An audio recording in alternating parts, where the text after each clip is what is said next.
नमस्कार, सुप्रभात. मी रुशाली यादव सारंग. महत्त्वाच्या घडामोडींचा वेगवान आढावा घेणार आहोत. मात्र बुलेटिनच्या सुरुवातीला एक मोठी बातमी. अभिनेता सलमान खानच्या घरावर गोळीबार करणारे दोन्ही आरोपी यांना अटक करण्यात आलेली आहे. अवघ्या 48 तासांमध्ये मुंबई पोलिसांच्या गुन्हे शाखेकडून आरोपींना अटक करण्यात आली आहे. गुजरातच्या भुजमध्ये 2 आरोपींना बेड्या ठोकण्यात आल्यात आणि या दोन्ही आरोपींना आता मुंबईत आणलं जाणार आहे. सकाळी 9:30 ते 10च्या दरम्यान या दोन्ही आरोपींना मुंबईत आणलं जाईल आणि त्यानंतर कोर्टामध्ये सुद्धा हजर केलं जाणार आहे. गुजरातच्या भुजमधून या दोन्ही आरोपींना अटक करण्यात आली आहे. कृष्णा सोनरवाडकर आमचे प्रतिनिधी या संदर्भातली अधिक माहिती देतील. कृष्णा. वृषाली, आपण पाहतो की सलमान खान याच्या घरावरती गोळीबार करणारे दोन्ही मुख्य आरोपी विक्की गुप्ता आणि सागर पाल या दोघांनाही मुंबई पोलिसांच्या गुन्हे शाखेने अटक केलेली आहे.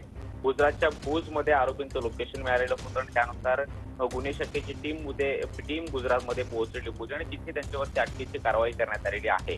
आज सकाळी त्या दोघांनाही मुंबईत घेऊन येणार असल्याची माहिती सुद्धा मिळते आहे आणि आजच त्यांना कोर्टामध्ये सुद्धा हजर केलं जाईल. मात्र या दोन्ही आरोपींची ओळख पटल्यानंतर त्यांचं नाव हे FIR मध्ये ऍड करण्यात आलेलं होतं आणि आता त्यांच्यावरती अटकेची कारवाई जी आहे ते करण्यात आलेली आहे. या अटकेमुळं एक मोठी लीड ही मुंबई पोलिसांना मिळालेली आहे की हे नेमकं प्रकरण काय, बिश्नोई गँगचं जो काही नाव घेतलं जात आहे किंवा बिश्नोई गँगकडून कथित ह्या सगळ्या गोळीबाराची जबाबदारी स्वीकारली जाते. जी फेसबुक अकाउंटवरून अनमोल बिश्नोई नावानं जी जबाबदारी स्वीकारण्यात आलेली होती त्या सगळ्याची उत्तरं आता येत्या काळामध्ये तपासामध्ये मिळणार आहेत. मात्र जवळपास 48 तास सगळ्या CCTVचा माग काढत हे पोलिसांचं पथक गुजरातमध्ये पोहोचलेलं होतं. अगदी मुंबई असेल किंवा मुंबईच्या बाहेरचे असतील ते CCTV ट्रॅक करण्याचं काम मुंबई पोलिसांच्या गुन्हे शाखेने केलेलं आहे आणि 48 तासामध्ये त्या दोन्ही आरोपींना, मुख्य आरोपींना अटक केलेली आहे.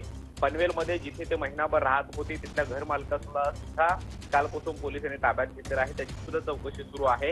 या सगळ्याची कल्पना इथल्या महाराष्ट्रातल्या कोणाला होती का, मुंबईतून त्यांना काही लॉजिस्टिक सपोर्ट पुरवण्यामध्ये कोणाचा सहभाग आहे का, याचा सुद्धा तपास मुंबई पोलीस करत आहेत. कारण त्यांनी जी बाईक वापरली होती ती सुद्धा एक बाईक विकत घेतलेली होती. शिवाय इतर ठिकाणी त्यांचं वास्तव्य होतं, त्याचबरोबर रेकी सुद्धा ते करत होते आणि आता या सगळ्या प्रकरणामध्ये एक मोठं गुन्हे शाखेला यश मिळालेलं आहे.